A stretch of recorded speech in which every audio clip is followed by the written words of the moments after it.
Et bonjour et bienvenue dans cette vidéo où vous allez découvrir l'outil N8N qui vous permet d'automatiser vos tâches et sur lequel on peut désormais plugger les agents IA. Un terme pas mal à la mode en ce moment. Et en plus, on peut y ajouter des connecteurs MCP. Là encore, c'est un terme qu'on retrouve un peu tous les jours sur le web. Alors, pour ceux qui ne savent pas encore ce que c'est qu'un flux d'automatisation de tâches, je vais vous montrer en live. Ça va prendre 2 secondes pour vous faire une petite intro. Là, par exemple, on a un flux. Alors, il est un peu compliqué, évidemment, à la fin de la vidéo, vous comprendrez un peu mieux ce flux. Mais voyez là, si je le déclenche, ce flux, donc là, je le déclenche manuellement, mais normalement, un flux d'automatisation, ça se déclenche automatiquement. Mais là, en fait, eh bien, mon flux, il va récupérer, vous voyez, cette brique là qui tourne, il va récupérer des emails de mon Gmail. Il en a récupéré 20, je crois. Là, on a un agent IA où il analyse l'email. Et ensuite, en fonction de ça, il va faire différentes tâches. Soit il va m'envoyer un message sur Telegram pour me faire valider que il a trouvé un email qui nécessite d'ajouter une tâche, et ça se fera ici, là, dans la brique Notion, une tâche sur Notion. Soit il la classera directement, et ça se fait ici. Et ensuite, en fonction de ce que je réponds sur Telegram, je pourrais lui dire non, non, m'ajoute pas une tâche, classe plutôt cet email ou supprime-le ou peu importe. Voilà, c'est ça un flux d'automatisation qui est en train de tourner là. Mais évidemment, pendant cette vidéo, eh bien, vous allez découvrir brique par brique, à chaque fois de manière très simple. Et en gros, je vais vous montrer à quoi va ressembler la vidéo. Le premier point, le premier point, on va faire une automatisation simple. Vous allez découvrir un déclencheur et une action. Vous allez voir, c'est très simple, hein. Ensuite, vous allez découvrir le concept de webhook, qui est très utile dans l'automatisation de tâches, mais également dans le digital, hein, si vous travaillez dans le marketing ou bon, si vous êtes développeur, vous connaissez certainement, mais si vous êtes marketeur ou même chef d'entreprise ou manager, ça peut vous être utile. Ensuite, on verra qu'on peut plugger un agent IA dans le flow N8N et du coup, ça donne de l'intelligence au flow, comme je l'ai indiqué ici. Ensuite, on va voir qu'on peut mettre une validation humaine, c'est-à-dire que vos flows sont automatiques, mais à un moment donné, ils peuvent vous demander, tiens, est-ce que tu valides cette action? Vous allez voir, ça c'est quand même assez sympa. Et ensuite, vous découvrirez les MCP qu'on peut plugger à N8N si vous ne connaissez pas encore les MCP. Et pour finir, on verra qu'on peut, quand il vous manque des connexions dans N8N, on peut ajouter carrément une connexion avec une API directement. Donc c'est assez sympa. Voilà, donc je vais vous montrer tout ça à travers des flows très simples. La vidéo, je pense, va durer 10-15 minutes. À la fin, vous en saurez beaucoup plus sur ce que vous permet ce genre d'outil, et en particulier donc N8N, hein. Et vous allez voir que c'est sympa. Bien sûr, vous pourrez vous former seul, vous pourrez apprendre à utiliser l'outil seul. C'est pas une formation c'est pas une vidéo de formation, hein. C'est une vidéo où vous allez découvrir ce qui est possible de faire avec différentes briques qu'il faut absolument que vous connaissiez. Donc si vous choisissez de vous former seul, vous irez chercher ces briques-là. Et bien sûr, je vous conseille plutôt d'utiliser notre programme de formation qui dure 14 heures. Comme on est certifié Calliope, pardon, on est éligible au financement OPCO, que vous soyez salarié ou indépendant, hein. Vous avez les FAF, c'est pas les OPCO, c'est les FAF quand on est indépendant. Donc n'hésitez pas à nous faire une petite demande, on vous fait un dossier pour la demande de financement, et puis on étudie ensemble vos besoins et on voit si le programme vous correspond. Allez, on arrête de parler, on passe à l'action, je vous montre les flows un par un, vous allez voir, c'est vraiment très sympa. On démarre avec le premier exemple pour vous faire découvrir le concept de déclencheur et action, ce qui est vraiment au centre des outils d'automatisation de tâches, hein. Alors, je vous montre avec mon premier flow. Alors, avant de vous montrer le premier flow, je vous présente très rapidement l'interface, sachant qu'encore une fois, on n'est pas dans une formation, donc je vais à l'essentiel, hein, parce que il faudrait trop de temps pour vous faire découvrir chaque partie en détail. Mais grosso modo, là, on est dans l'accueil N8N. Bon, j'ai fait un filtre sur les flows qui contiennent le tag démo. Crédential, ici, c'est pour stocker ces systèmes de connexion aux différents outils. Exécution, c'est là où vous allez voir toutes vos exécutions de flow, les variables. Datatab, bon, je ne vais pas en parler maintenant parce que franchement, c'est pas essentiel. Et ensuite, vous choisissez le flow que vous voulez observer. Donc là, on va choisir le premier flow. On a 3 gros onglets là, éditeur, exécution, évaluation.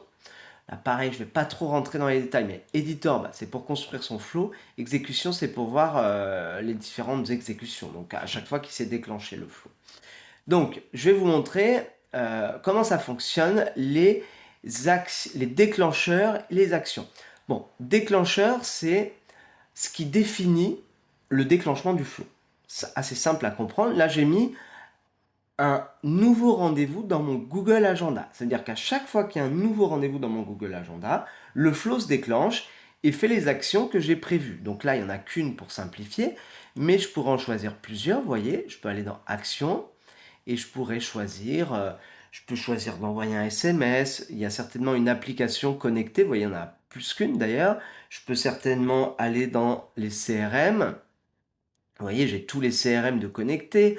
Je pourrais imaginer faire, en fait, ce que je veux, ajouter une ligne à Google Sheet, envoyer un mail sur WhatsApp à des collègues, etc., etc. On peut tout imaginer. Je vous montre comment ça se passe. Imaginons que je crée un rendez-vous test. Donc, je vais marquer, admettons là, test, test démo N8N. Hop, j'enregistre. Et on va voir que dans l'exécution, eh bien, il y a une nouvelle ligne qui va s'ajouter très rapidement là. Voilà, donc il y a une ligne qui a été ajoutée. Je vais ici. Là, je peux voir l'exécution en détail. Alors bon, là, comme il n'y a que 2 briques, eh ben, il n'y a pas grand-chose à voir, mais sur des gros flows, c'est très intéressant parce que c'est là où on peut voir les bugs s'il y en a eu. Et on peut voir que j'ai bien reçu mon alerte sur Telegram. Voilà.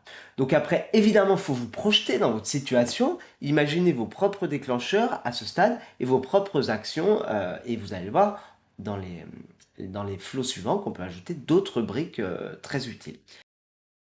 Allez, on va découvrir maintenant le concept de webhook. Vous allez rapidement vous apercevoir si vous utilisez N8N ou même un autre outil d'automatisation de tâches, hein, que le concept de webhook est très très très important. Alors, qu'est-ce que c'est?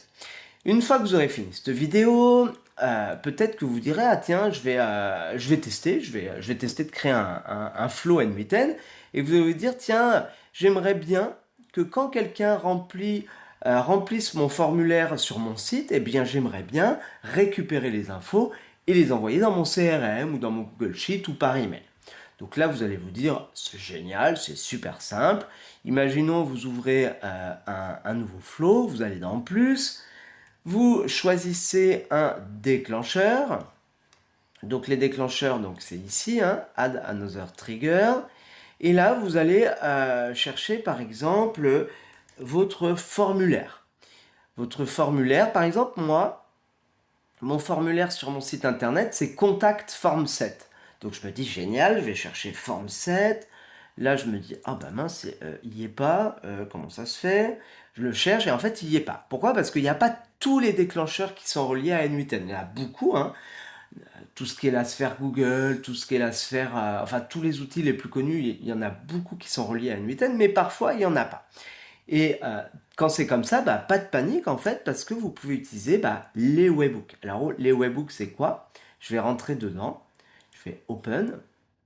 En fait, le webhook vous donne une URL. Vous voyez là, ça m'a donné une URL, je vais la copier. Je vais la copier et je vais la mettre dans mon formulaire. Là, vous voyez, je suis sur WordPress, hein, je suis sur mon contact form 7 et je poste l'URL que m'a donné le webhook. J'ai copié l'URL, je la poste, et en fait, donc j'enregistre, hein, et ce qui va se passer, c'est que, vous voyez là, je vais mettre listen for, je vais écouter pour un nouveau formulaire rempli, on appelle ça écouter, et regardez, alors je vais actualiser, je vais remplir mon formulaire,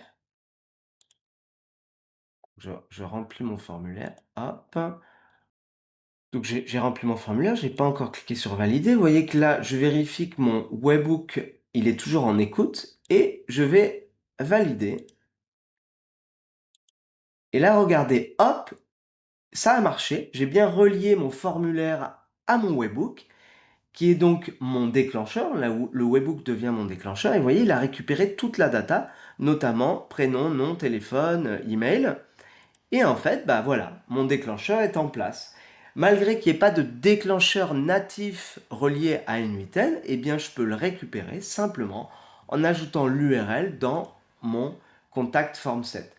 Alors, en fait, on peut se dire, ouais, mais moi, peut-être que j'ai un outil qui ne permet pas d'ajouter ce type d'URL.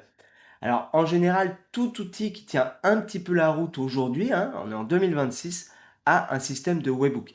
Et en fait, ça peut être dans n'importe quel outil, ça peut être même un outil de téléphonie connectée. Imaginons qu'à chaque fois qu'il y a un de vos commerciaux euh, qui, qui passe un appel, vous voulez capturer la data de cet appel, la synchroniser avec votre CRM ou autre, eh bien simple, vous allez dans N8N, vous mettez l'URL dans votre outil de téléphonie connectée, et à chaque fois qu'il y aura un appel, vous pouvez le récupérer dans N8N et faire différentes actions. Donc là, en l'occurrence, les actions que j'ai fait, c'est créer un contact et créer un deal. Donc on va voir comment ça fonctionne. Je vais aller jusqu'au bout, tant qu'à faire. Donc là, ce que je fais, c'est que je récupère l'URL de production. Alors évidemment, hein, durant la formation, on voit toutes ces parties vraiment, vraiment en détail. Il y a plein d'exercices pratiques. Donc là, ça y est, j'ai mis l'URL de production. Ce que je fais, c'est que je vais cliquer sur publier. Et en fait, vous allez voir que si je remplis de nouveau mon formulaire,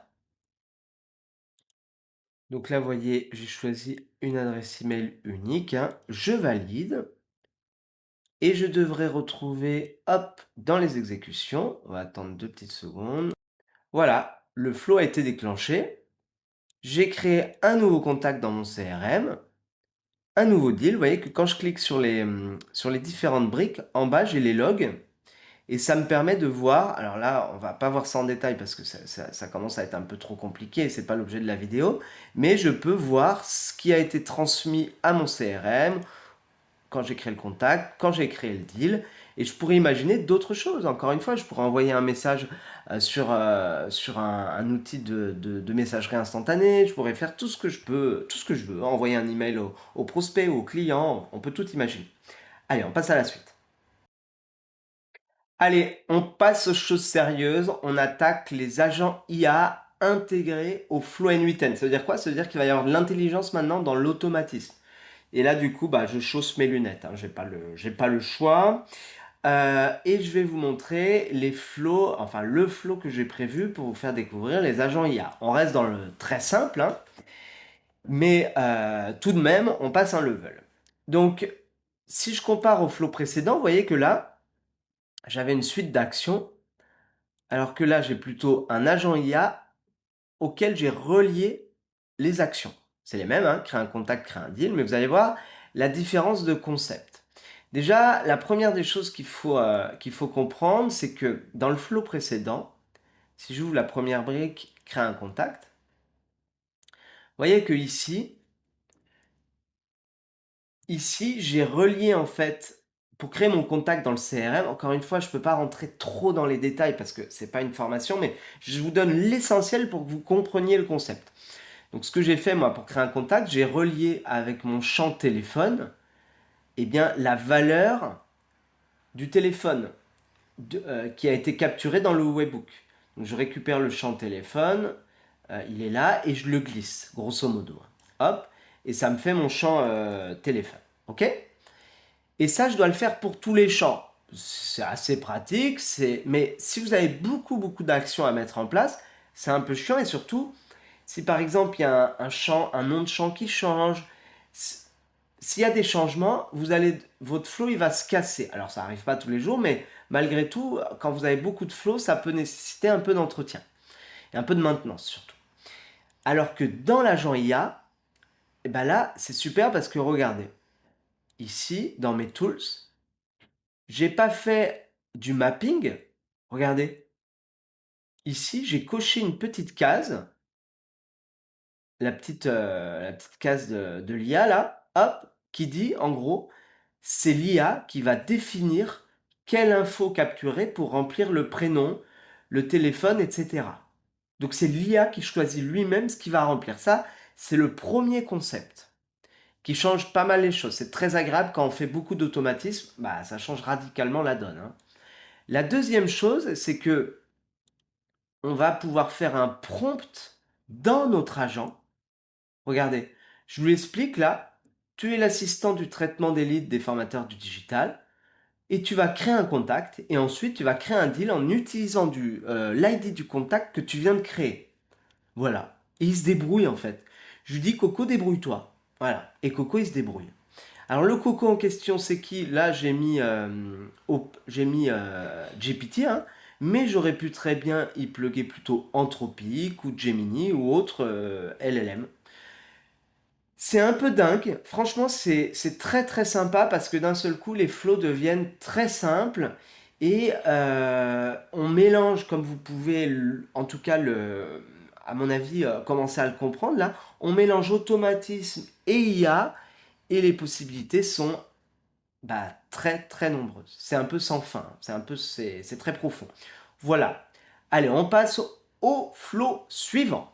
On passe un cran au-dessus, on rajoute de la validation humaine dans votre flow N8N. Ça sert à quoi? Bah, imaginons que vous donnez un peu de pouvoir à l'IA. Eh bien, vous avez peut-être envie de lui demander une validation pour vérifier que les décisions qu'elle a prises sont les bonnes. Alors, je vous montre avec un flow un peu plus élaboré que celui de tout à l'heure. Mon flow, c'est celui-là. Alors, vous vous rappelez tout à l'heure, on avait fait en sorte de créer un contact et créer un deal quand quelqu'un fait une demande d'information sur le site internet. C'est pas mal, mais j'ai envie d'aller plus loin. J'ai envie que l'IA choisisse le programme qui correspond à la page du site internet. Donc, par exemple, si c'est une demande pour GA4 et GTM qui est faite, bah, on envoie le programme GA4 GTM. Si c'est une formation pour Google Ads, on envoie le programme Google Ads, etc. Donc, ce que j'ai fait, c'est que je lui ai donné accès à mon Google Drive.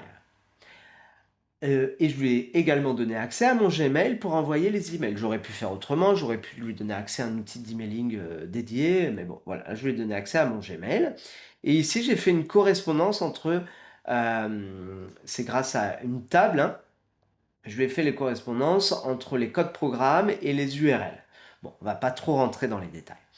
Mais moi, j'ai, on va dire, un red flag qui se déclenche. Je me dis, ah ouais, mais imaginons que l'IA s'est trompée et elle ait choisi le mauvais programme.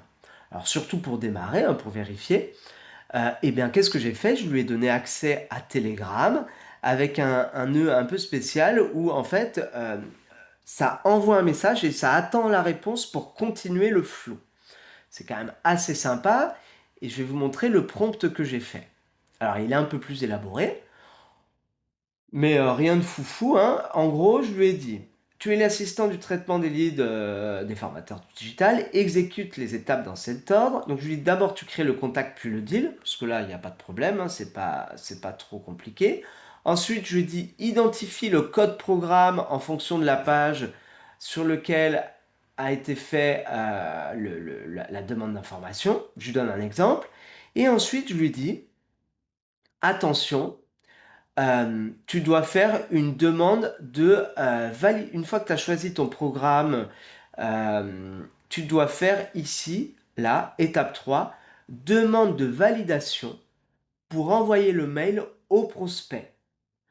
Alors, je vous montre comment ça fonctionne. Je fais, hop, la demande. Alors, vous voyez que là, j'ai cliqué pour avoir une demande sur GA4 GTM, hein. Je valide. Et normalement, on devrait avoir une exécution qui se met en marche. Voilà, elle est déjà en marche. Donc là, c'est en train de faire son exécution.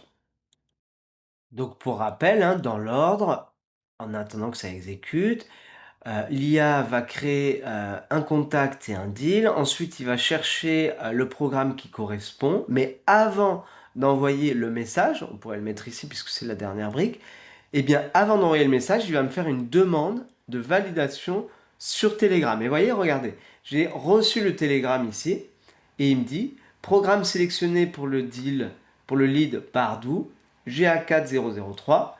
Il me donne le lien, et je dois confirmer ou pas. Donc, je valide, ok. Et à ce moment-là, alors seulement à ce moment-là, je vais avoir le mail qui part, et qui m'envoie ce type de message. Voilà, message que je viens de recevoir et qui, envoie un message donc au prospect, on imagine que je suis le prospect et qui donne le lien vers le Google Drive.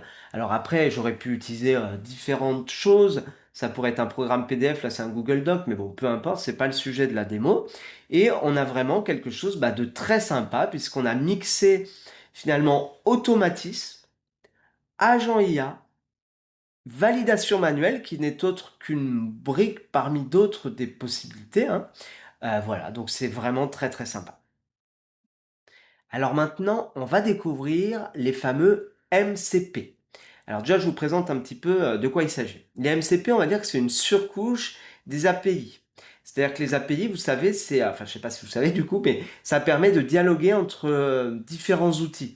Par exemple, on va pouvoir, avec une ligne de commande, on va dire avec du code, appeler l'API d'un CRM pour créer un contact, pour créer un deal, pour créer une tâche, pour créer tout ce qu'on veut, pour effacer un contact, modifier un contact. Et vous avez plein de commandes comme ça qui permettent de faire des choses dans différents outils. Je dirais pas le problème, mais on a mieux encore maintenant, c'est les MCP. On donne ça à l'IA et l'IA choisit exactement quelle API il veut utiliser. Donc c'est assez magique parce que ça simplifie énormément les choses. Alors je vous montre avec un flow plutôt simple comment ça fonctionne. Là, on est dans le flow précédent, je ne sais pas si vous vous rappelez, enfin j'espère, parce que ça fait pas longtemps. On est dans le flow qui permettait de créer un contact et un deal qu'on a relié à l'agent IA. Et ben regardez, en utilisant le MCP, ben en fait, il n'y a plus qu'un nœud. Il n'y a plus qu'un nœud. Pourquoi? Parce qu'en fait, le MCP Zoho, il a accès à toute l'API. Alors, on peut avoir plusieurs MCP, hein, mais on va dire, pour simplifier, que le MCP Zoho, il a accès à tous les outils d'API.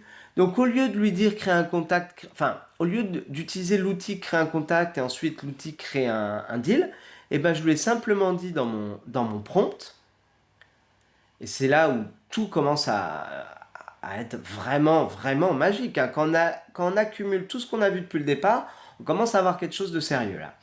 Et là, je lui ai dit juste, tu es connecté au formulaire du site, voilà, comme d'habitude, hein. Tu as accès au MCP Tools Zoho. Tu crées le contact et ensuite le deal. Et même, je lui ai dit, tu rattaches le deal au contact, puis tu ajoutes une tâche au deal que tu as créé. Voilà. Et en fait, bon, je ne vais pas vous montrer l'exécution parce que c'est toujours pareil, hein, mais grosso modo, il fait tout. Et sauf que ça a été très très vite de mise en place. Donc, il y a de plus en plus de MCP qui se créent, hein. On a le MCP pour Google Ads. Alors pour l'instant, il faut un peu geeker pour l'installer, le MCP de Google Ads. Nous, on l'a hein, chez les formateurs du digital. Ça voudrait dire que je pourrais très bien automatiser un flow N8N tous les jours en disant tu te connectes à Google Ads, tu vas récupérer les mots-clés qui ont été tapés, tu vas vérifier si les mots-clés sont les bons, tu m'envoies un rapport, tu peux éventuellement modifier les campagnes, tu peux aller chercher, donc on peut lui donner ensuite le MCP GA4, Google Analytics 4, pour faire des rapports, en fait on peut tout faire. Et surtout, on peut tout faire en quelques minutes parfois, ou quelques heures quand le projet est vraiment sérieux. Donc franchement, c'est très très...